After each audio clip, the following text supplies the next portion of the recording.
شخصیت میں عاجزی نہ ہو تو معلومات میں اضافہ علم کو نہیں بلکہ تکبر کو جنم دیتا ہے۔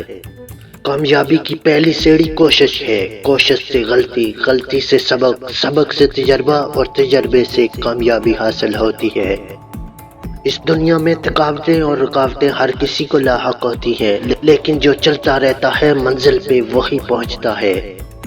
جتنی ذہانت بات کہنے کے لیے درکار ہوتی ہے، اس سے دگنی ذہانت دوسرے شخص کی بات سننے اور سمجھنے کے لیے درکار ہوتی ہے۔ تم تب ہارتے ہو جب تم کوشش کرنا چھوڑ دیتے ہو۔ کامیاب ہونے کے 3 اصول ہیں: خود سے وعدہ، محنت زیادہ اور مضبوط ارادہ۔ آپ کا عزم اور استقامت ہی آپ کو ایک کامیاب انسان بنائے گا۔ وقت کے ساتھ ساتھ ترقی کرتے رہو، ورنہ زندگی دھکا دے کر گراتے ہوئے دیر نہیں کرے گی۔ سچ بولنے کا شوق ہے تو اپنے بارے میں بولے، لوگوں کی زندگیاں خراب نہ کریں۔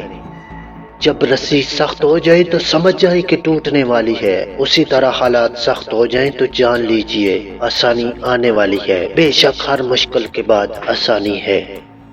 اچھا سوچیں اور اچھا بولیں، کیونکہ بدگمانی اور بد زبانی وہ ایسے عیب ہیں جو انسان کے ہر کمال کو زوال میں بدل دیتے ہیں۔ کچھ بڑا کرنے کے لیے آپ کو کبھی کبھار بہت بڑے رسک لینے پڑتے ہیں۔ کوشش آخری سانس تک کرنی چاہیے، منزل ملے یا تجربات دونوں ہی نایاب ہیں۔ بغیر اعتماد کے آدمی لنگڑا ہے، یعنی منزل کا پتہ بھی ہوگا لیکن پہنچ نہیں پائے گا یا دیر سے پہنچے گا۔ کوشش تب تک کرنی چاہیے جب تک آپ جیت نہیں جاتے۔ کامیابی نام ہے اپنی ذات کو دوسروں کے لیے شاہانہ طور پر خرچ کرنے کا۔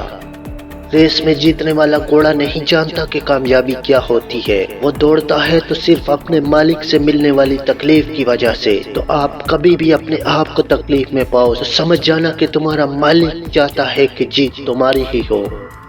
اللہ بہت بڑا ہے، جو اس سے بندگی کا تعلق جوڑے گا تو اللہ تعالیٰ اس سے کامیابیاں عطا کرے گا۔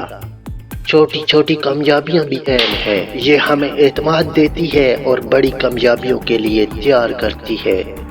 جو اس دنیا میں چلا گیا وہ دوبارہ نہیں آتا، جو پھول مرجھا گیا وہ دوبارہ نہیں آتا، تو یہ بھی موقع ملا ہے جمال کمال دکھانے کا۔ ایک دفعہ جو وقت چلا گیا وہ دوبارہ نہیں آتا۔